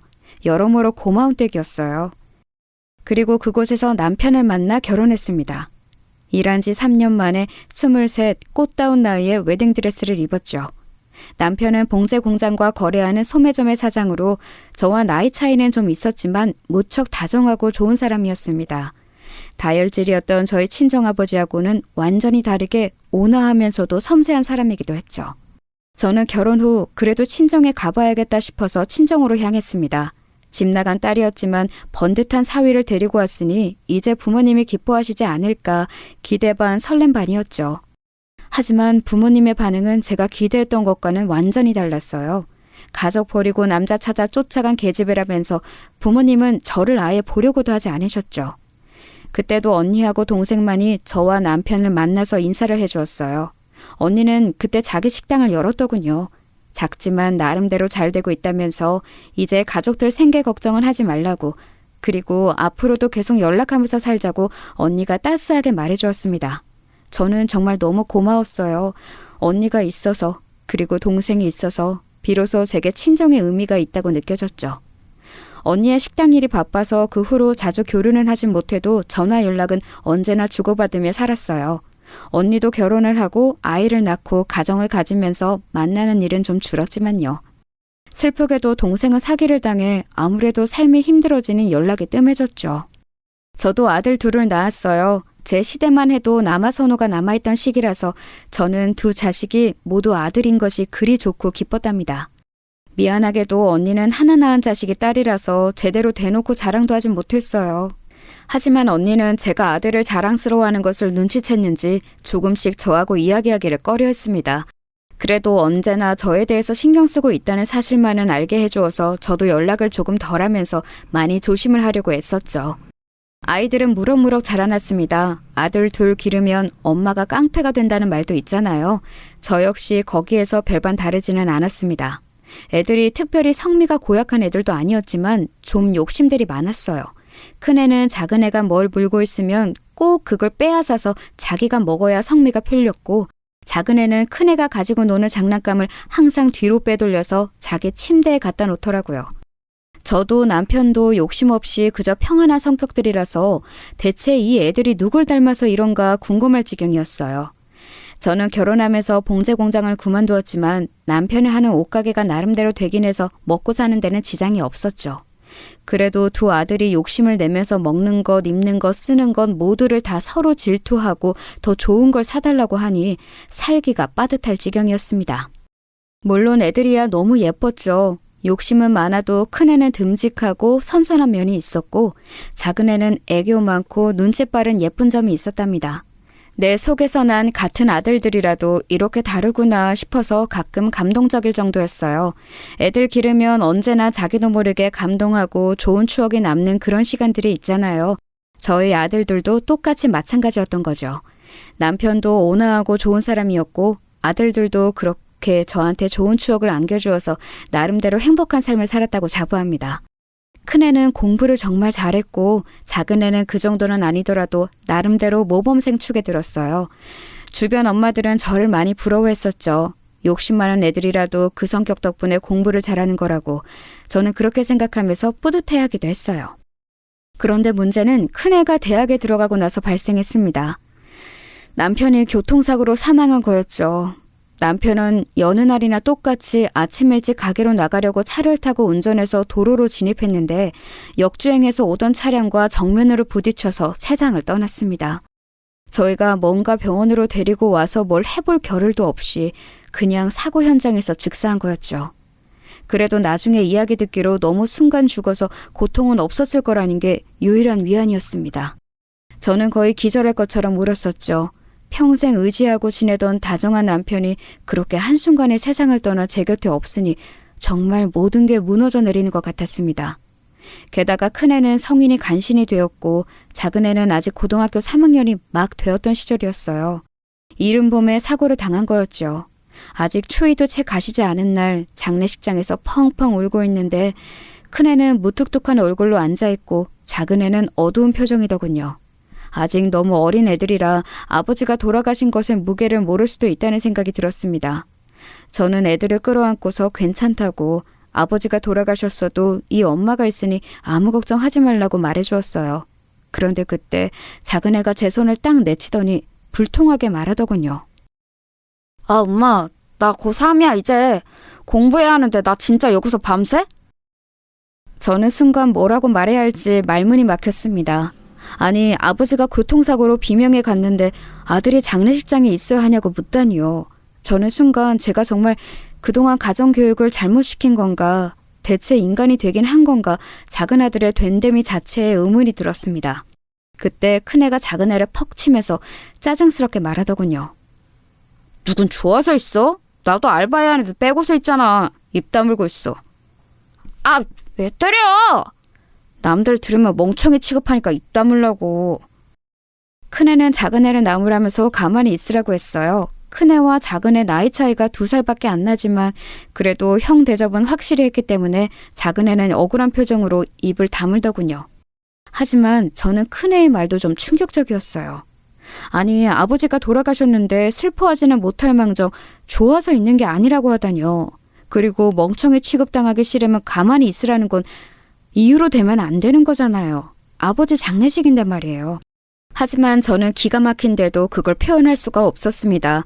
그날 당장이라도 쓰러질 것 같아서 더 이상 부정적인 감정을 느끼면 정말 제 인생이 끝나버릴 것 같았어요. 그래도 남편이 남긴 재산과 내 아이들을 끝까지 잘 지켜내야 한다는 생각으로 이를 악물고 버텼습니다. 애들은 아직 어려서 아버지가 돌아가신 무게를 모르는 거다. 조금만 더 시간이 지나 철이 들면 알게 될 거다. 그렇게 생각하는 수밖에 없었죠. 남편의 장례식을 치르고 나서 저희 가게는 급속히 기울었습니다. 남편이 그간 가게를 잘 운영해 왔다고는 하지만 아주 큰 돈을 번 것은 아니었기 때문에 모아놓은 돈은 그리 많지 않았어요. 집 한 채와 아이들 등록금용으로 모아놓은 돈뿐이었죠. 그래도 다행히 남편이 애 둘 모두 대학 4년 등록금을 전부 모아놓은 것이 1,500만 원 정도 있었어요. 생활비는 적금해 놓은 것으로 뜯어서 쓰더라도 애들 등록금만은 절대 건드리지 않겠다고 생각했었죠. 그런데 항상 인생이란 제가 계획한 대로만 흘러가지를 않습니다. 그래도 대출금 하나 없는 서울의 집 한 채와 적당한 적금, 애들 등록금 정도로도 아이들이 졸업해서 취업할 때까지는 버틸 수 있을 거라고 여겼어요. 하지만 점점 더 돈은 바닥나기 시작했고 설상가상 제가 고혈압과 당뇨 같은 지병이 생기면서 병원비가 들어갔습니다. 최대한 버텨봤지만 병원을 가지 않고서는 몸이 안 좋아져서 견딜 수가 없었어요. 결국은 애들 등록금까지도 손을 떼서 써야 할 지경에 이르렀죠. 생활비로 따로 목돈 마련해 놓은 것은 솔직히 그걸 허물어서 쓰면 나중에 정말 생계가 위험할 수도 있어 쓸 수가 없었어요. 애들을 불러다 놓고 저는 솔직하게 상황을 전했습니다. 지금 우리 집 사정이 이렇다. 미안하게도 엄마가 몸이 아파서 너희들 등록금으로 아버지가 남겨놓은 돈을 써야 할 것 같다. 그러니 어떻게 해야 할지 생각해보자꾸나 하면서 말이에요. 그런데 그 말을 하자마자 작은 애가 그러는 겁니다. 안 돼요. 그 돈 아버지가 우리한테 준 건데 왜 엄마가 써요? 미안하다. 하지만 엄마가 지금 병원을 안 가면 몸이 더 안 좋아져서. 아, 안 된다고요. 내 건데 왜 엄마가 써? 작은 애는 막무가내로 안 된다고 했어요. 그때 작은 애는 대학 2학년이었는데 큰 애는 대학 4학년이었죠. 그나마 큰 애가 한 학기 남은 상황이라서 다행이었어요. 큰 애는 작은 애를 흘낏 보더니 비웃으면서 그러더군요. 아쉽긴 하지만 엄마 쓰세요. 그리고 나중에 집 팔고 나서 저한테 그 돈 주시면 되는 거예요. 뭐? 그런 게 어딨어? 난 4년 내내 장학금 받아서 다녔어. 님 뭐 했냐? 학점 망해서 등록금 다 내고 다녀놓고? 큰애의 일침에 작은애는 제대로 뭐라고 항변도 못하더군요. 하지만 저는 그리 개운한 입맛은 아니었습니다. 큰애는 어쨌든 이 집을 팔고서 등록금에 해당하는 돈을 내놓으라는 뜻이었죠. 장학금은 받았어도 그동안 등록금에 해당하는 돈은 큰애가 따박따박 다 가져갔기 때문에 남은 건 없었어요. 나머지 한 학기의 돈도 그렇게 하겠다는 뜻인데 정말 아픈 엄마 생각은 조금도 하지 않는구나 싶더군요. 물론 제가 아파서 아이들 앞으로 마련해 놓은 돈을 써야 하는 건 너무도 미안했지만 그래도 좀 씁쓸했어요. 일단 나중에라도 돈이 생기면 주겠다. 애들한테 약속하고서 제 치료를 먼저 했죠. 몸은 여러 면에서 훨씬 나아지기는 했어요. 아무래도 집중적으로 치료를 받아서. 그러고 나서 애들이 졸업한 이후에 이제 취업을 했죠. 다들 군대도 대학 들어가자마자 다녀와서 칼 졸업에 칼 취업이었어요. 작은 애가 큰 애보다 좀 늦되고 공부를 잘하진 못했지만 그래도 나이 먹으니까 나름 야무지게 자기 일은 잘하더라고요. 물론 그것만 해도 참 감사하긴 했습니다.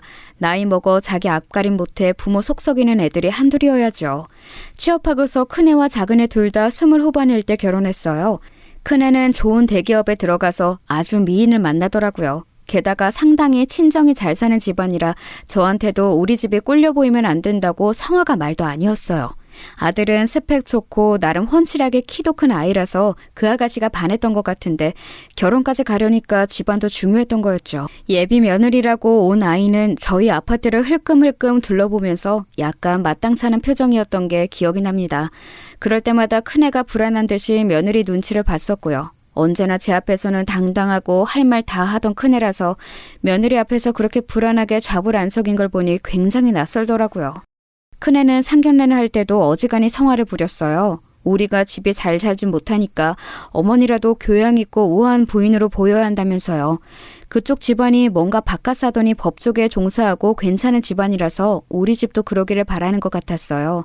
하지만 저는 애초에 가난한 집에서 살고 식모일을 하다가 봉제 공장에 들어갔던 여자인걸요. 어떻게 갑자기 교양 있는 귀부인이 되어서 그 사람들 비위를 맞춘답니까? 저희 남편이 살아있었어도 마찬가지였어요. 남편도 그저 소매점으로 먹고 살던 평범한 장사치였고 그렇게 좋은 집안 사람들하고 마주할 능력 같은 건 없었죠. 그래도 상견례에서 만난 사도는 그리 나쁜 분들은 아니었어요. 제가 그렇게 좋은 레스토랑에 익숙하지 않아서 쩔쩔맸지만 이해하는 얼굴로 지켜봐 주시기도 했습니다. 예비 며느리도 그저 웃고만 있었고요. 하지만 도리어 큰애가 저한테 난리를 부렸죠. 이런 곳에 안 와본 티 내지 말라고 촌스럽다고요. 한식집이었는데 직원이 와서 따로 음식을 덜어주고 고기도 내주고 하더라고요. 저는 그것도 모르고 먼저 반찬 나오자마자 그냥 집어먹고 제가 좋아하는 찬이 나와 살짝 당겨서 맛을 봤던 것뿐이었어요. 별로 잘못한 것도 아니었는데 큰애는 정말 난리도 그런 난리가 없었죠. 큰애가 그렇게 조바심을 내는 걸 보고 작은애가 한참이나 비웃었어요. 자기는 형처럼 저렇게 눈치 보는 결혼은 안 할 거라면서요. 그래도 큰애는 별탈은 탈 없이 결혼했습니다. 그리고 3년쯤 뒤에 작은애는 자기 직장에서 만난 아가씨를 데리고 왔습니다. 작은애가 데려온 예비 며느리는 또 뭔가 저희 집하고 다른 의미로 잘 맞지 않았어요. 가리기는 했지만 손목 쪽에도 문신이 살짝 보였고 발목에도 문신이 있었어요. 작은애의 말로는 멋쟁이라서 그렇다고는 하는데 저희 시대에는 사실 문신이 그렇게 좋은 모습이 아니긴 하잖아요. 그래서 저는 좀 미신쩍은 얼굴로 있었는데 새치만 큰 며느리하고는 다르게 작은 며느리감은 아주 살갑게 어머님 하면서 잘 달라붙더라고요. 애가 그렇게 나오니까 저도 그냥 좋아서 오냐오냐 하게 되었고요. 사실 작은 며느리감은 제가 선호할 만한 애는 아니었어요. 친정 부모님은 두 분 다 안 계시고 어릴 때 아버지가 돌아가신 후 최근 어머니가 돌아가셨다고 하더라고요. 편못을 하에 자랐다는 건데 며느리감으로 선호할 만한 가정 환경은 아니었던 거죠. 게다가 대학을 나온 아가씨도 아니고 고졸이었고 작은애 직장에서는 격리로 일을 하고 있던 아가씨였고요. 그래도 아들이 행복하다면 제가 어떻게 말리겠습니까? 그래서 그냥 결혼을 시켰죠. 사실 제가 큰애나 작은애 둘 다한테 별다르게 할 말이 없었어요. 제가 비록 어미이기는 했지만 별다른 능력이 없어 남편이 남긴 돈으로 먹고 살고 있었고 그 때문에 애들 결혼 비용도 많이 대주진 못했거든요. 사실 아예 대주진 못할 지경이었는데 집을 팔아서 일부를 주기는 했습니다. 큰애가 결혼할 때 그랬거든요. 자기 등록금 제가 병원비로 썼던 거 결혼식에 쓰게 해달라고요. 그런데 제가 뭐 돈이 있나요? 그래서 제가 살던 집을 팔고 그 돈을 일부 떼어서 주기로 했죠. 큰애는 좋은 집 딸하고 결혼해서인지 지금 당장 돈을 더 주기를 바라기도 했어요. 이왕 유산으로 줄 거 그냥 자기한테 지금 달라는 시기였죠. 그럼 엄마는 어디 가서 살라고 이러는 거니? 경기도 쪽으로 가면 전세 싸요. 빌라 쪽 가시면 얼마든지 그 돈 절반만 가지고도 구해요. 아니 그럼 나는? 형이 그만큼 가져가면 난 결혼할 때 빈털터리로 가요? 형 줄 거면 나도 그만큼 지금 주든가. 나중 되면 아예 남는 것도 없어서 나만 닭 줬던 게 되는 거 아니야? 정말 아찔하더군요. 작은 아들은 아직 큰아들 결혼할 때 결혼할 사람조차 없었는데도 자기가 받을 돈이 없을 게 걱정된다면서 자기도 돈을 주기를 바랬어요. 큰아들은 작은 아들이 회방을 놓자 울컥하는 듯한 모습이었지만 자기도 할 말은 없었죠. 장남이라는 걸 내세워서 조금 더 받으려고 들고 심지어 그냥 유산 줄 거 지금 달라고 아파트 판 돈을 죄다 내놓으라는 식으로 말하기도 해서 제가 일단 막아섰어요. 그럼 너희들 이 돈 다 나눠주고 나면 엄마 모실 거니? 그건... 당연히 모시죠. 같이 살면 되잖아요. 뭐가 문제예요? 큰아들은 지금 당장 결혼하는 상황이니 제대로 말을 못하는데 작은 아들은 철딱서니 없이 잽싸게 대답하더라고요. 저는 작은 아들의 그 말도 믿을 수 없었지만 큰아들이 바로 대답하지 못하는 것도 너무 서운했어요. 하지만 큰아들은 한참이나 고민하더니 이윽고 고개를 끄덕이더군요. 사실 뭐 그 돈 주시면 꽤 큰 집 구할 수 있을 테니까 그럼 모시고 사는 거 어렵지 않죠. 그 말 믿어도 되는 거니? 전 쟤하고는 달라요. 될 만할 때 말하는 거예요. 큰아들은 조금 차갑게 대답했지만 도리어 그 말이 작은 아들의 호언장담보다 미더웠어요. 그래도 제 말에 조금이라도 고민을 하고서 대답을 한 거였으니까요. 그래서 큰애 결혼 직전에 아파트를 팔아서 애들한테 나눠주었죠. 저한테는 정말 생활비 몇 푼밖에 남지 않았고 그래서 큰애는 결혼 직후부터 저와 같이 살아야 했습니다. 큰며느리는 대놓고 싫은 티를 내지는 않았지만 그래도 마땅찮아하는 기색이 종종 보였어요. 그건 너무 당연한 일이기는 했죠. 요즘 며느리들이 어디 결혼하고서 합가할 생각이나 하나요? 하지만 어쨌든 큰아들이 어떻게 설득하기는 했는지 제가 같이 산다고 했을 때 별말 없이 받아들이더군요. 적어도 제 앞에서 대놓고 뭐라고 하지는 않았어요. 그것만으로도 감지덕지였죠. 다만 큰아들은 제가 집에 있을 때 꼭 방 안에만 있으라고 당부했어요. 지금 사돈 댁에서도 제가 아들 부부와 같이 산다는 사실을 무척 안 좋게 생각하신다면서 며느리한테 거슬리지 말고 제발 방 안에서 별일 없으면 나오지 말라는 말을 반복해서 제게 하기도 했죠. 솔직히 제가 제 아들하고 같이 사는데, 그리고 이 집을 마련할 때 제가 살던 아파트에 돈도 들어갔는데 제가 그래야 하는 이유를 알 수 없었지만, 그래도 신혼부부 집에 제가 합가를 한 것이니 전후 사정이 어찌 되었든 저는 큰아들 말을 지키려고 애를 썼어요. 애들 부부 생활에 제가 방해가 되면 안 된다는 생각에서였습니다. 그건 어미로서 어쩌면 당연한 일이기도 했고요. 처음 2, 3년은 어찌어찌 지나갔어요. 아직 애가 없으니 큰아들 부부는 주말에 거의 외지로 나들이를 갔고 빈집에서 저는 주말만이라도 숨통이 튀어서 살 수가 있었죠. 사실 남편이 남긴 유산도 이제 거의 없는 상황에 그렇게 살 수 있는 것도 다행이라는 생각이 들었습니다. 어쨌든 남의 집이 아닌 아들네 집에서 생활하는 것이었으니까요. 그런데 작은 아들이 결혼하면서 집을 얻고 나서 상황은 돌변했습니다.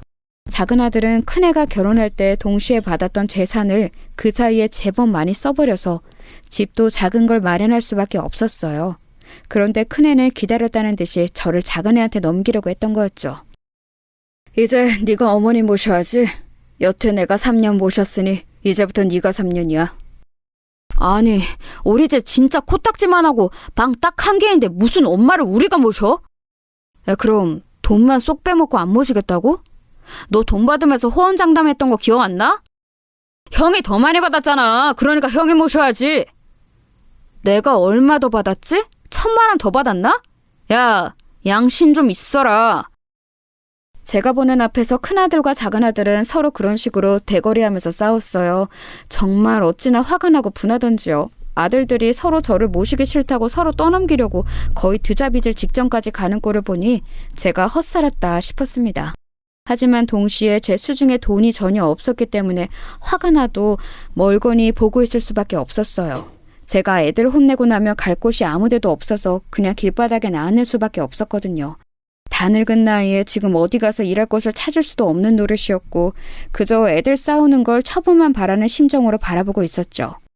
결국 작은 아들이 저를 데려가게 되었어요. 방 하나 있는 집에 가서 대체 나를 어떻게 모시겠다고 하는 것인지 의문이 들 수밖에 없었습니다. 작은 며느리는 결혼 전 그렇게나 사근사근 하던 얼굴을 싹 지운 채 우거지상을 한 채로 저를 맞이했어요. 도무지 어른을 대하는 얼굴이라고는 볼 수 없을 정도로 대놓고 짜증을 내고 있는 표정이었죠. 결국 불편한 동거가 시작되었습니다. 작은 아들네는 거실에서 자고 제가 방에서 자는 상황이었어요. 방도 크지 않은데 거기에 작은 아들 부부의 온갖 짐이 다 들어와 있었고 바닥에는 저 혼자만 잘 수 있는 딱 그 정도 크기의 공간만 있었고요. 이불을 펴면 제가 제대로 움직이지도 못하고 차렷 자세로 잘 공간이었어요. 그리고 제가 자려고 불 끄고 누우면 작은 며느리가 멋대로 불을 켜고 들어와서 물건을 찾아 나가고는 했죠. 처음에는 어머님 죄송하다는 인사라도 있었는데 조금 지나니까 아예 그 말도 없이 뚱한 표정으로 들어와서 멋대로 불을 켜고 뒤적거리고 온갖 시끄러운 소리를 내더라고요. 얼마나 힘들었는지 말도 못합니다. 그렇게 작은 아들내서 몇 년을 거의 몸이 굳어질 지경으로 지냈어요. 낮에는 거의 쫓겨나듯이 밖으로 나와서 동사무소 의자나 은행 의자에 앉아서 눈치를 보면서 시간을 죽이기도 했습니다. 작은 며느리가 집에 있으면서 제가 있는 기척이라도 들리면 대놓고 물건을 던지면서 짜증을 부렸거든요. 그 꼴을 보기 싫어서라도 제가 나와야 했던 거였죠. 그래도 큰 며느리는 교양이 있어서인지 잘 배운 애여서인지 제가 들리는 한도 내에서는 대놓고 짜증을 내지 않았는데 작은 며느리는 정말 아무것도 생각하지 않고 자기 내키는 대로 화풀이를 하더라고요. 그렇게 작은 아들네와 사는 게 얼렁뚱땅 10년이 지났어요. 처음에는 작은 아들네가 3년 만에 저를 내보내려고 했지만 거의 그 시기가 지날 즈음 작은 며느리가 아이를 낳고 나니 그 애를 봐줄 사람이 필요했던 게지요. 저는 손주를 봐주면서 그래도 작은 아들네 집에서 버틸 수가 있었습니다. 하지만 애가 나이를 먹고 초등학교에 들어갈 나이가 되자 이제 작은 며느리는 노골적으로 제가 귀찮다는 듯한 기색이었어요. 그러자 작은 아들이 기다렸다는 듯이 일어나서 저를 끌고 큰아들네로 갔죠. 애들 사이에서는 또다시 싸움이 벌어졌습니다. 이제 10년이 지났으니 형네가 데려가라고 작은 아들이 저를 큰아들네로 데려가서 요구했던 거였죠. 자기는 충분히 아주 오랜 시간 저를 데리고 있었다고 생각하더군요. 하지만 제가 공짜로 있었던 것도 아니고 집안일이며 육아며 거의 제 손으로 다 했었던 건 기억도 나지 않는 듯이 굴었습니다. 작은 아들은 막무가내로 제 짐을 전부 싸서 들고서는 큰아들네 아파트 문 앞에 내려놓고 저를 거기 데려다 놓고서는 큰아들을 불러내서 모시라고 요구했어요. 큰아들은 지금 당장은 곤란하다고 짐 정리도 해야 하고 여러 가지 준비해야 한다고 말했지만 작은 아들은 귓등으로도 듣지 않았습니다. 소란에 나와본 큰며느리도 답답한 얼굴을 하고 있었죠. 저는 더 답답했습니다. 큰아들네도 난임으로 작은아들네보다 좀 늦기는 했지만 그 사이에 아이가 태어나서 육아 중이었고 저하고 같이 살기엔 정말 마땅하지 않은 상태였기 때문이었어요. 다만 제가 들어가면 아이를 봐줄 수는 있겠다 싶기는 했습니다. 다만 큰며느리네 안사돈과 그쪽에서 붙여준 시터가 아이를 돌봐주고 있어서 제가 잉여 인력일 수도 있기는 했지만요. 결국 작은아들의 막무가내에 못 이겨서 큰아들은 저를 집 안으로 들였습니다. 큰며느리는 이전과는 달리 저를 제대로 보려고도 하지 않더군요. 지긋지긋하다는 듯한 표정을 지우지도 않은 채 그냥 아이를 안고 들어가서 방에서 나오지도 않았습니다. 그나마 당시 안사돈은 안 계셨고 사돈댁에서 붙여준 시터만 있더라고요. 저는 정말 머쓱하고 어찌 몸둘 바를 몰라 쩔쩔매며 거실에 서 있는데 큰아들이 대충 제 짐을 들고 작은 방 하나에 밀어넣었습니다. 들어가 보니 창고로 쓰는 을씨년스러운 방이었어요. 그 사이에 큰아들은 더 큰 집으로 이사를 해서 아예 골방을 하나 만들어둔 모양이더군요. 큰아들도 며느리도 아무 말도 없어서 저는 입도 못 연 채로 그날 밤을 지냈습니다. 시터가 대충 가져다주는 밥으로 밖에 나가지도 못하고 밥을 먹었어요. 화장실은 그 방 바로 앞에 있는 작은 화장실을 급히 들어갔다가 나오는 정도로 처리했고요. 제대로 씻지도 못하고 눈치가 보여서 몸을 어찌 움직이지도 못했습니다. 아마 그 주 주말이었을 거예요. 갑자기 큰며느리가 저를 불러내더군요. 그것도 상당히 사근사근한 말투로요. 어머님, 혹시 저희 나가는데 같이 나가지 않으실래요? 나간다고? 네, 어머님, 저도 와 있어요. 저는 무척 놀랐어요. 작은 며느리하고 큰 며느리는 직접 싸우지는 않아도 아주 대면대면한 사이였죠. 하지만 갑자기 둘이서 같이 서서 밖에서 저를 부르니까 게다가 같이 외출하자고 하니까 너무 이상한 거였어요. 저희 지금 지방 쪽에 카페 가려고 하거든요. 큰 카페인데 제 친구가 연 곳이 있어서 같이 가세요. 저희 집 오신 다음에 꼼짝도 못 하셨잖아요. 큰며느리는 방긋방긋 웃으면서 그렇게 말했어요. 뭔가 미심쩍었지만 큰며느리가 그렇게까지 말하는데 제가 안 된다고 할 수도 없잖아요. 그래서 그냥 둘의 뒤를 따라 나섰습니다. 큰며느리가 운전대를 잡고 작은며느리가 앞에 탔어요. 저는 뒷자리에 앉아서 오랜만에 몸을 쭉 펼 수가 있었죠.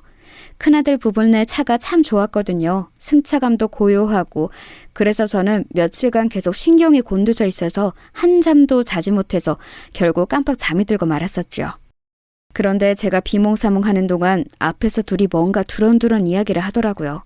제가 그렇게 잠이 들었다가 다시 살짝 깨어났는데 순간 작은 며느리가 속삭이는 소리가 들려왔습니다. 형님, 정말 이렇게까지 해야 해요? 어쩔 수 없잖아. 어차피 우리 신랑이랑 도련님도 동의한 거고. 그건 그렇지만. 동서가 모시고 살겠다면 말리지 않겠지만 우리로서는 요양원에 보내는 게 최선이야. 언제까지 어머니 모시려고? 말도 안 되지. 맞는 말씀이긴 하죠. 둘이 작은 소리로 속삭이는데도 그 소리가 저한테는 청천벽력처럼 크게 들려오더군요. 정말 집도 절도 없고 노후자금까지도 전부 아들들한테 준 어미를 이제 요양원에 갖다 버린다는 거였어요. 저는 손이 후들후들 떨렸지만 들키지 않으려고 그냥 눈을 감고 자는 척을 했습니다. 가는 길이 멀어서 휴게소에 들르더군요. 저는 내려서 화장실에 다녀오겠다고 하고 며느리들은 식당에서 커피를 사서 마시고 있겠다고 거기로 오라고 했습니다. 며느리들이 같이 식당 안 카페 쪽으로 들어가는 것을 보고 저는 얼른 다른 쪽으로 뛰어서 안내원 쪽으로 갔습니다. 당시 저는 그래도 언니 전화번호 정도는 외우고 있었어요. 간혹 연락만 하는 정도로 지내고 있었지만 그래도 믿을 건 언니밖에 없었죠. 저는 안내원한테 부탁해서 언니한테 전화를 걸었습니다. 언니는 제 말을 듣고서 무척 놀라는 눈치였어요. 그동안 전화로 안부만 전하면서 아들들 다 잘 자랐다고, 이제 결혼해서 아들 잘 지내고 있다고만 말했으니 잘 사는 줄 알았던 동생이 갑자기 이런 이야기를 전해와 놀랄 밖에요. 며느리들이 같이 저를 요양원에 버리려 한다고 대체 누가 생각이나 했겠습니까? 언니는 조금 기다리라고 지금 곧장 차를 몰고서 가겠다고 했어요. 저는 알겠다고 하고서 며느리들을 피해서 주차장 먼 쪽 작은 건물 뒤에 숨어 있었습니다. 저 멀리로 주차장에서 며느리들이 제가 없다면서 난리가 난 모습이 보이더라고요. 하지만 저는 숨을 죽인 채로 숨어서 그 모습을 지켜봤습니다. 며느리들은 크게 한참이나 떠들더니 결국 포기하고서 차를 타고 떠나더군요. 그러고 나서 얼마가 지났을까요? 언니가 말했던 파란색 승용차 한 대가 휴게소 앞으로 바삐 달려왔습니다. 아주 새파란 차라고 언지를 해주었기 때문에 눈여겨보고 있었는데 거기서 곧장 언니가 내리더라고요. 그래서 저는 얼른 뛰어나가서 언니 손을 붙잡았지요. 언니는 너무 놀란 얼굴로 대체 이게 뭐냐면서 곧 울 것처럼 말해줬어요. 며느리들이 제대로 옷도 안 사주고 제대로 씻지도 못했던 제 꼴이 얼마나 우스웠겠습니까? 언니는 곧 저를 데리고 차에 타서 서울로 향했습니다. 저는 이미 포기 상태였고 언니를 만나서 안심해 몸이 축 늘어진 상태였지만 언니는 화가 나서 씩씩대고 있었어요. 어떻게 그런 인간 말종들이 자식으로 태어났냐면서 대체 어미를 요양원에 버리겠다는 생각은 어떻게 하는 거냐고 화를 냈지요. 연락처 내놓으라고 제대로 혼을 내주겠다면서요. 하지만 저는 고개를 저었습니다. 애들한테 제가 할 말도 없다고 생각했어요. 제가 못나서 남편이 그나마 남겨준 재산을 모두 까먹고 돈도 벌지 못했던 걸 어쩌겠습니까? 슬픔에 목이 막혀왔지만 이제 아이들하고는 영영 얼굴 보지 않고 그저 남남으로 사는 수밖에 없다고 생각했어요. 저는 언니의 차를 빌려 타고 오기는 했지만 그냥 그 길로 어디 반지하 새방이라도 들어가려고 했습니다. 아주 최후의 순간을 위해서 몇 천만 원 정도 남겨놓은 것이 있었고 그 돈으로 어디라도 들어가서 지금부터라도 노인 일자리를 알아봐야겠다고요. 하지만 언니는 단호하게 제 말을 막아섰죠. 내가 있는데 네가 무슨 소리니 지금? 네가 이런 상황인 걸 알았으면 그동안 내가 가만히 안 있었지. 언니는 그렇게 말하면서 저한테 좀 기다리라고 했습니다. 언니의 뒤를 따라 들어간 아파트는 정말 궁궐 같은 곳이었어요. 언니가 식당으로 잘 번다는 건 알았지만 그렇게까지 엄청난 알부자일 줄은 상상도 못해서 저는 놀란 채로 굳었던 기억이 있습니다. 그리고 며칠 뒤에는 언니가 작은 아파트 하나를 내주었어요. 제가 부담스러워서 괜찮다고 했지만 원래 언니 아파트고 비어있던 걸 청소해서 내준 것뿐이라며 잔소리 말고 들어가 살라고 했죠. 너무 고마웠고 정말 할 말이 없었습니다. 그래도 아이들한테 싫은 소리는 하고 싶지 않아서 저는 그저 입만 다물고 눈물을 뚝뚝 흘렸죠. 언니는 이해한다는 듯이 제 손등을 쓰다듬으며 어깨를 두드려 주었습니다. 언니네 딸은 훌륭히 성장해서 미국에 건너가 공부를 하다가 그곳에서 만난 남자와 결혼했어요. 그리고 미국에서 살고 있었죠. 형부는 몇 년 전 돌아가셔서 언니도 혼자 살고 있었는데 마침 외로운 인생에 잘 되었다면서 그냥 이제 우리 둘이 산다고 생각하자라며 제 손을 꼭 잡아주었습니다. 오랜 기간 대면대면한 사이가 되었지만 어색함은 눈 녹듯이 사라지고 다시 어린 시절 자매의 친근함이 되살아나더군요. 결국 저는 언니와 가까운 거리 아파트에서 살고 있습니다. 미안하게도 언니가 생활비를 모두 대주고 있는 상황이죠. 언니는 계속해서 아들들 연락처를 달라고 한번 가서 혼을 내주겠다고 벼르고 있지만 저는 그러고 싶지는 않아요. 어쨌든 제가 남편의 재산을 나눠준 것이었고 또 제가 잘못 키운 것이었으니 남 탓한 일도 아니었죠. 아마도 그 애들은 이제 제가 행방불명이 되어서 아주 편하게 살고 있을 테니 굳이 건드리고 싶지도 않았습니다. 아마 제대로 홍군형을 내주는 것을 원하는 분들도 계실 거예요. 하지만 어미 마음으로 그게 쉽지가 않네요. 물론 괘씸하게